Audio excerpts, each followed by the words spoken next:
Hi there, this is Aaron.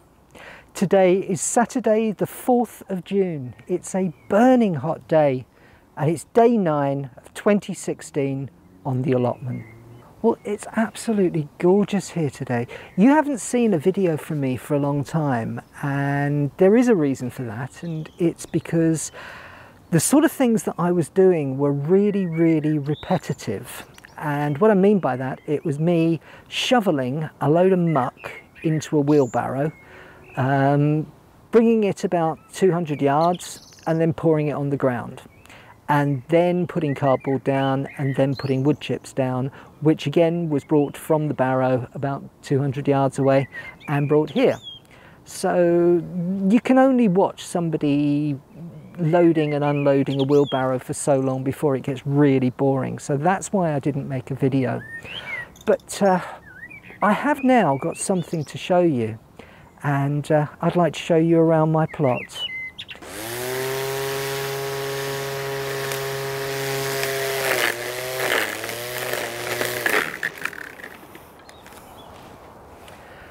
I've started to get a bit of a routine going now, and one of the first things that I do every time I come up here is to get out this battery operated Bosch trimmer.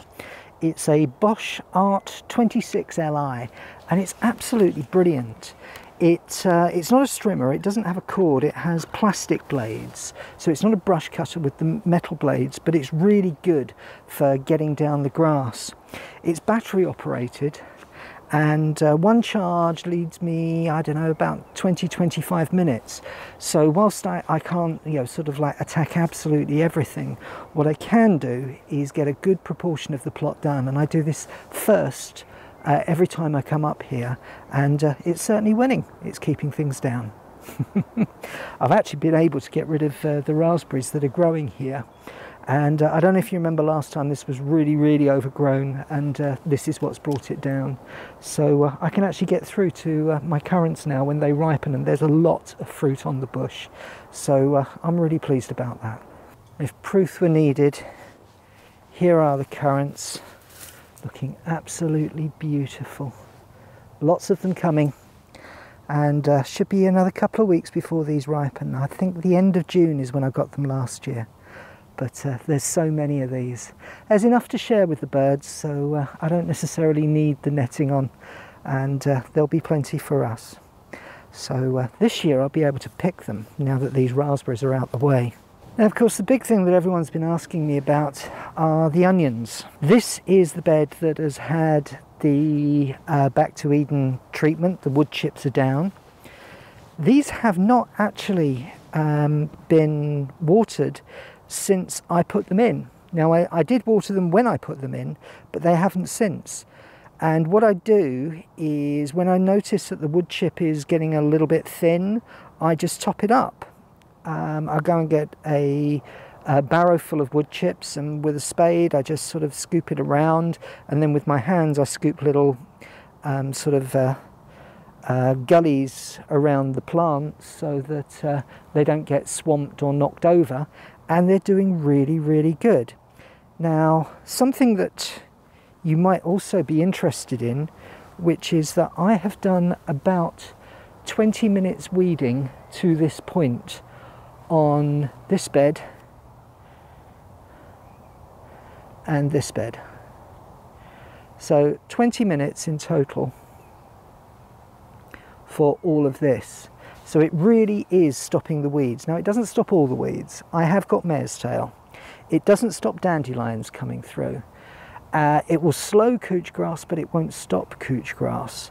But what it does is it creates an environment whereby the plant has to force its way through this loose wood chip, and therefore it's got much less of a root hold, which makes it much easier to pull out. And so the whole process is making it much easier for me. Now, I haven't watered these plants. Everyone says that you can't grow these plants in wood chips. Well, here they are. They're growing with a wood chip mulch in the soil. It hasn't leached all the nitrogen out. These look like healthy plants to me, and they're growing perfectly fine. And I haven't watered them since the day that they were put in. Of course, it's rained, and the wood chips have kept the moisture. If you pull the wood chips back, it's really, really moist. But overall, I am already sold on this as an idea, and I want to do this for all of my crops. This is something that's going to surprise people. These are my potatoes. At the back we have International Kidney, followed by Kestrel, followed by Nadine. And then if you come forward, you see that just poking through are the Sharpo Mira. And I got a comment when I did this, when they said, oh, I don't know about Sharpo, I know about Sarpo. It is actually pronounced Sharpo Mira. I checked this. I know it's spelled with just an S, but apparently it's pronounced Sharpo Mira. Anyway, if you look at these, this is a variation on the Back to Eden method that I've used, and all of these look like really healthy plants. What it is that they are 35 litre buckets. There is 4 of the International Kidney, 4 of the Kestrel and 4 of the Nadine in each bucket. Then there's 3 of the Sharpo Mira in each bucket. What I've also done is I've filled them up to the top with wood chips, and then I left them. And as you can see, everything has come through. I'm really, really impressed with how everything has come through here. I mean, when you look at these plants, they're lovely, green and healthy. You can see a difference in the different varieties. The International Kidney is a much darker colour, and the Kestrel slightly paler, but all of these look like lovely, healthy plants. Now, here's the big thing. I haven't watered these since the day that I planted them in April. And the wood chips is doing the job. They are not dry. If you scrape the wood chips off, the soil is lovely and moist. Every time it rains, it gets a top up. But this really is a vote for do nothing gardening. Now, of course, I don't know what kind of potatoes I'm going to get, but this is starting to get really exciting. And I'm going to continue like this unless I see the plants actually starting to wither and therefore asking for a drink.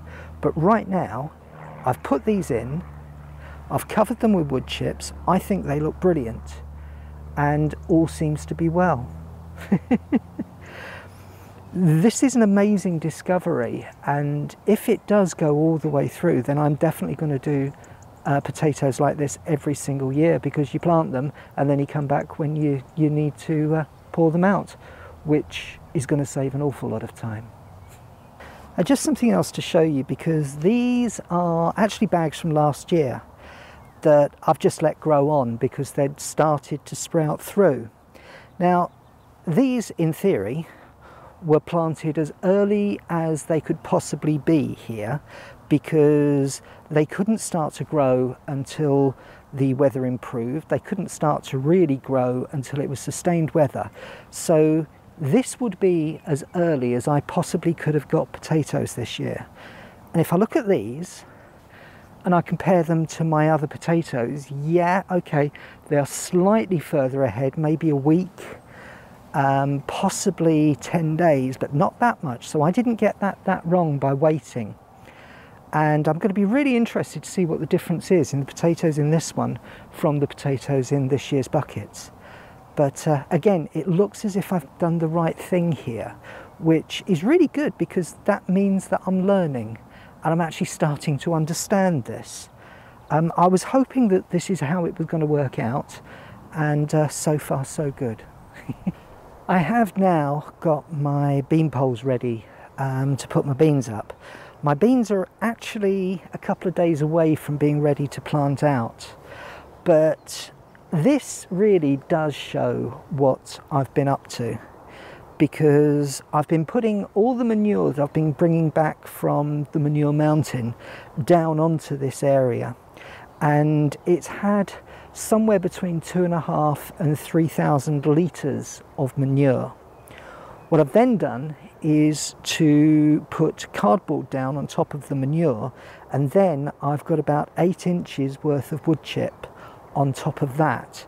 So the whole thing is an enormous sandwich now, and it's raised the ground up. And if you want to see how much it's raised the ground up, it's raised the ground up by this much, which is quite a lot actually.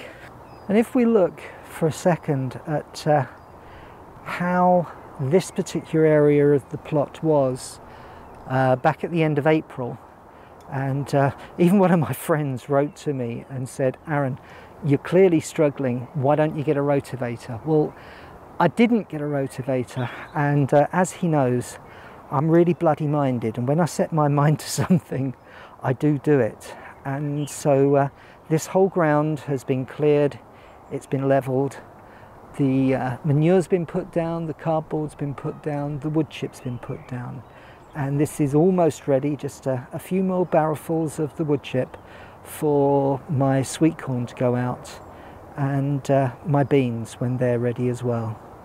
So that is something to make me really, really happy. Now the question is, was the giant rhubarb a fluke last year? Well, you tell me. This is the really big one. I think I'll have to call this one T-Rex. It's absolutely enormous. And so we've had a look around. My word, that's been hard work getting that ground ready, but I really think it's going to be worth it. To raise the ground that much, it's really taken a lot. Well, it's taken me as long as it's taken to make the last video to now to do that, but I really think that the crops are going to benefit from it, and raising the ground like that has got to be a good idea because it's more level now as well. Thank you so much for watching. I really appreciate it. I hope you've enjoyed having a look around. It has been a while, but hopefully it was worth it. I will see you next time when we start to plant things out on the allotment. Goodbye.